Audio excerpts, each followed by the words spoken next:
Hello.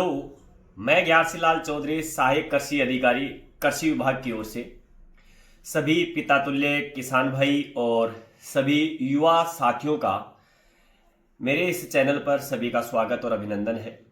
आज के इस वीडियो में एक विशिष्ट बिंदु को लेकर के चर्चा करेंगे, क्योंकि इस समय शीतलहर और पाला जो गिर रहा है उसकी किस प्रकार से हमारी फसलों को हम बचा सकते हैं, क्या राजस्थान सरकार की गाइडलाइन राजस्थान सरकार ने जारी की है, उसी को लेकर के हम चर्चा करेंगे।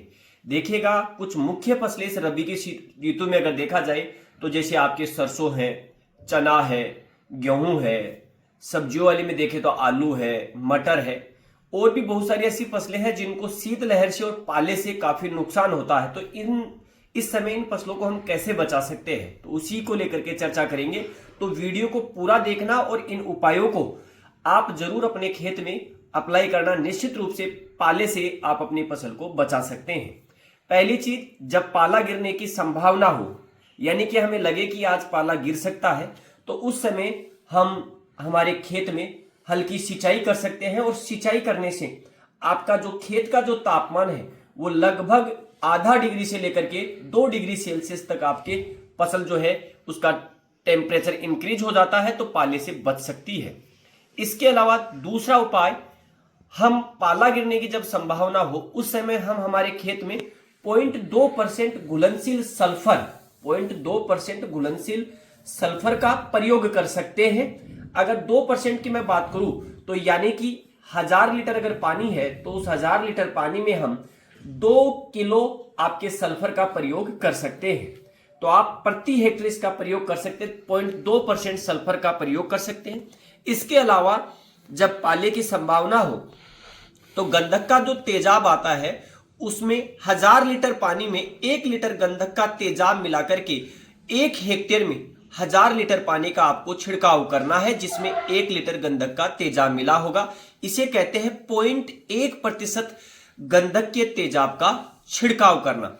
अब आप ये सोच रहे होंगे कि साहब गंधक के तेजाब का और भी क्या प्रभाव हो सकता है। तो अगर आप गंधक के तेजाब का प्रयोग करते हैं तो देखिएगा, सरसों, चना, आलू और मटर जैसी फसलों में आपके फेरस जो तत्व होता है, लोहा जो तत्व होता है, उसकी फिजिकल और केमिकल प्रोसेस बढ़ती है, जिससे आपके फसल में गुणवत्ता में भी वृद्धि होती है। यानी कि एक काम से दो दोहरे फायदे, फसल पाले से बच गई, साथ में आयरन की अच्छी सप्लाई हो गई।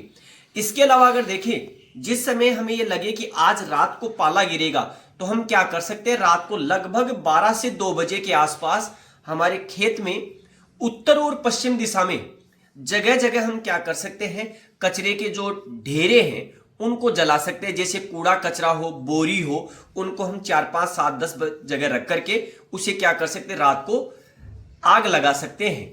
अब इससे क्या होगा, हमारा जो जैसे मान लीजिएगा सरसों का खेत है या जीरे का खेत है या मान लीजिएगा मटर का, तो वहां पर जो धुआं होती है उसका एक लेयर बन जाता है, आवरण बन जाता है।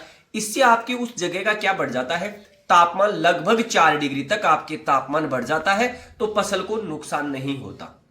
लेकिन ध्यान रखिएगा, उत्तर पश्चिम दिशा में इसका आपको प्रयोग करना है। और इसके अलावा देखिएगा, दीर्घकालीन लंबे समय के लिए एक उपाय और है, हम उत्तर पश्चिम दिशा में, इसको विंड ब्रेक्स कहते हैं, उत्तर पश्चिम दिशा में जैसे खेजड़ी है, बबूल है, नीम है, शीशम है, ऐसे पौधों को लगा करके आने वाले समय के लिए बचाव कर सकते हैं।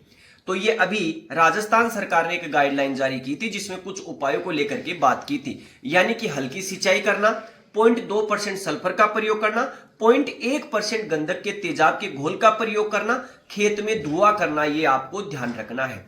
अब अगर मैं ये कहूं कि आखिरकार शीतलहर और पाला, तो आपने देखा होगा कि जो शीतलहर चलती है वो हमेशा उत्तर दिशा से आपकी आती है और इससे हमारी फसल को नुकसान पहुंचता है। अब फसल को नुकसान कैसे पहुंचेगा शीतलहर या पाले से, देखिएगा, आपने अमूमन देखा होगा कैसे पहचान होती है। दोपहर के बाद के समय में हवा एकदम रुक जाती है, आसमान में बिल्कुल जिसको कह सकते हैं साफ क्लियरिटी आपको दिखाई देगी, बादल वगैरह कुछ नहीं होते हैं। तो इससे क्या है, पाले गिरने की संभावना हमें नजर आने लगती है।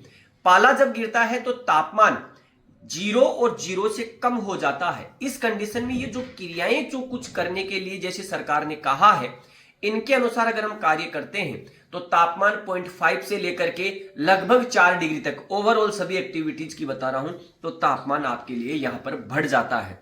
तो सभी किसान भाइयों से और सभी युवा साथियों से निवेदन है कि पहले से अपनी फसल को बताएं, वीडियो कैसा लगा है ये भी जरूर बताएं, और फिर भी आपको कृषि विभाग से संबंधित या एग्रीकल्चर से संबंधित अगर किसी भी प्रकार की जानकारी चाहिए तो अपने इस कमेंट बॉक्स में कमेंट करें। सभी से निवेदन यह है कि वीडियो अगर अच्छा लगा हो तो वीडियो को आप जरूर शेयर करें और ज्यादा से ज्यादा किसानों तक आप पहुंचाएं। तो एक बार पुनः सभी किसान भाइयों का मैं सहायक कृषि अधिकारी ग्यारसी लाल चौधरी आप सभी का मेरे इस डिजिटल प्लेटफॉर्म पर एक बार तहे दिल से आप सभी का हार्दिक स्वागत, और सभी को मेरी ओर से राम राम, जय हिंद, जय भारत, बेस्ट ऑफ लक।